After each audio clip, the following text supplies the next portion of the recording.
You walk around the corner to see a lizard crushing the hand of the most lifelike statue you have ever seen. It turns to look at you, and you feel your body stiffen and crack as the sound of granite grinding against each other echoes in your ears. Hello, and welcome to Harvesting Monsters, where we talk about the different things that a monster might drop for your adventurers when they go to harvest their bodies for magic items and equipment. Today we're going to be talking the Basilisk. So, step one, let's look at the abilities of the Basilisk. So, it actually is a one-trick pony. It has its petrifying glance, and that's about it. But if you look further into the monster entry, you'll notice that they actually eat the things that they petrify. That means their teeth are incredibly hard and incredibly sharp. And their stomach acids can actually dissolve stone. Well, that's sort of true. We do know that their blood is a cure for the petrification processes that they themselves inflict. But that still means their teeth are sharp enough to crush down stone. Alright, so let's get our 2x4 chart ready. So it goes from 2, 3, 4, 5, 6, 7, 8. Alright, now we always have nothing at the top, because if they're really unlucky and roll 2 1s, that's just how it rolls. There's nothing salvageable about this Basilisk. They beat it to a pulp and nothing is usable. Or they could roll twice more. And yes, this means that if they roll 8 twice in a row, they will roll, 2 more times, plus that one that they have left over. There are several things that they can have. In the player's handbook, or rather the bestiary, it will notice that each Basilisk has enough blood to coat 1 die 3 creatures. So that means blood should be in our middle chart. Now, why do we need to coat creatures with Basilisk blood? Because it cures the petrification process that they inflict.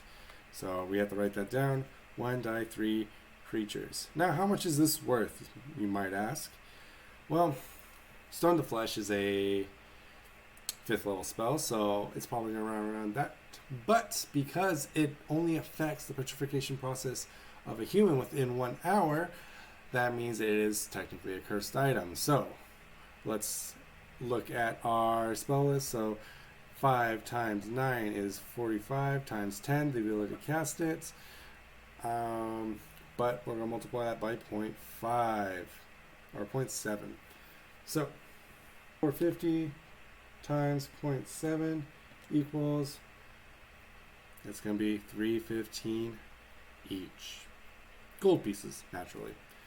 So that is the main deal.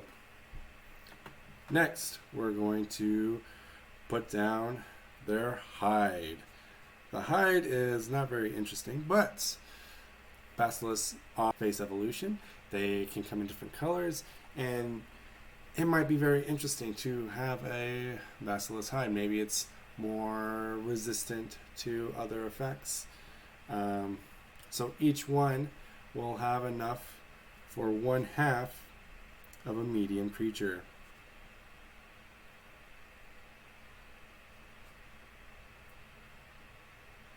Or 1/3 of a medium creature. And that's going to run us about 5 gold pieces going off of hide. It's not particularly magical.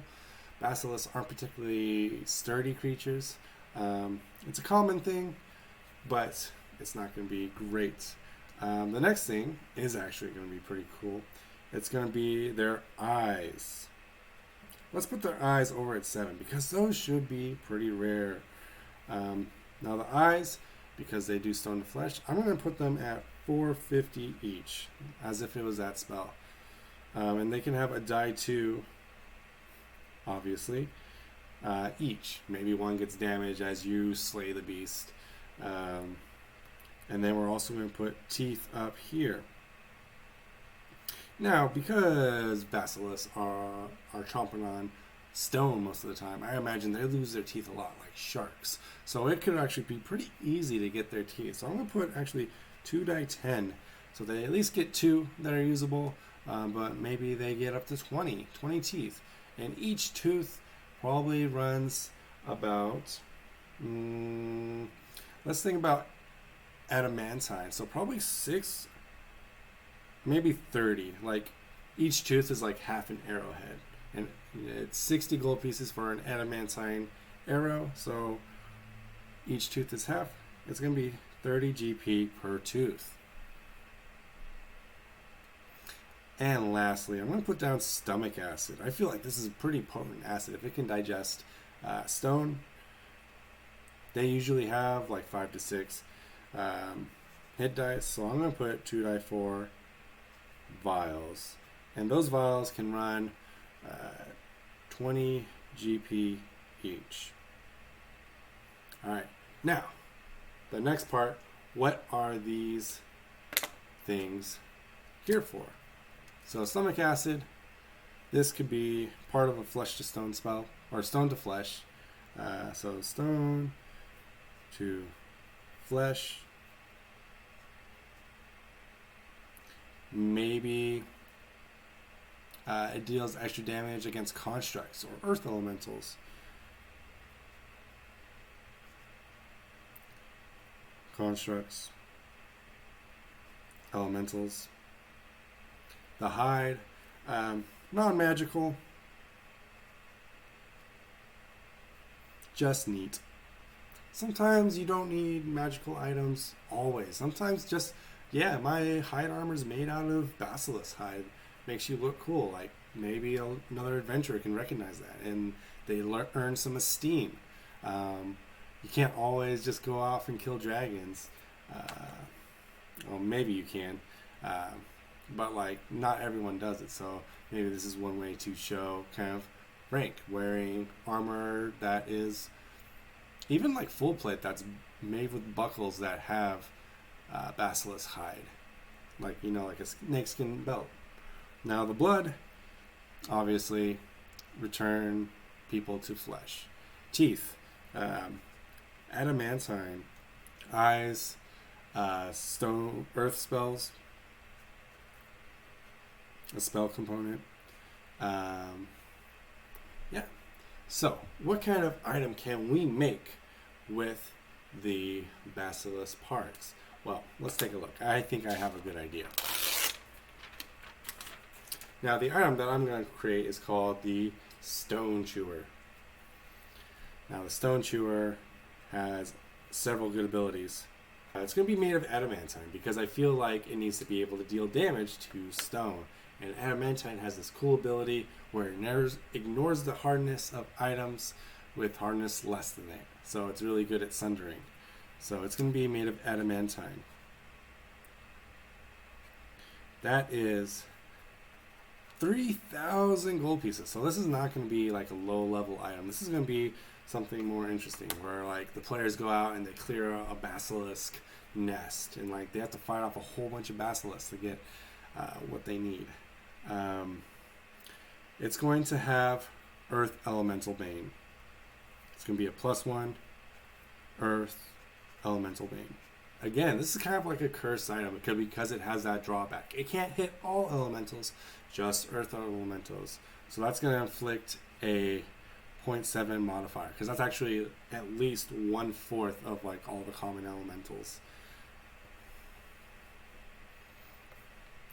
Alright, and the last thing, it can do slow once per day. Now, if you actually look and read how Basilisk petrification works, the first round you're hit by it, you're just slow. You feel your joints harden and it's hard to move, so you have the slowed condition. But as it gets worse, then you actually turn into stone. It's because they don't want instant death, like a 5th level, level 5 CR, instant death is pretty tough. So they want to give you a warning, like, oh, and gaze attacks only work if you look at it. So there's a good way, if you feel yourself getting slowed, just close your eyes and you won't be able to turn to stone, but you'll have to blind fight your way out. Okay, so let's calculate all this out. Normally, having a +2 enhancement is 8,000 gold pieces, but in my house rules, I have it equal to armor, so it's actually going to be 4,000. So we have 3,000 and then 4,000, but as a curse, so we're going to multiply that by 0.7, and then slow once per day. Now doing slow once per day, that means it's going to be 3 times 5 times 2,000 times 1/5. And then we're going to add all of that up. So to find the price. So that's actually going to be 6,000. So to be able to cast slow once per day is actually really powerful. You're getting like a 3rd level spell just for free. And we're going to add all of that up. And we're going to get a grand total of 11,800. Now, a pick actually weighs or is worth 8 gold pieces. So let's just turn that last 0 into an 8. So there you have it. The Stone Shearer, an item made from Basilisk parts, is 11,808 gold pieces. It has Earth Elemental Bane, Adamantine, lets you cast slow once per day. So if you want to cosplay a Basilisk, this is one item to do it. Just get your hide armor on, grab your Stone Shearer, and go scare people. Alright, so that was Harvesting Monsters Basilisk Edition. I hope you liked the video. Please like and comment and subscribe.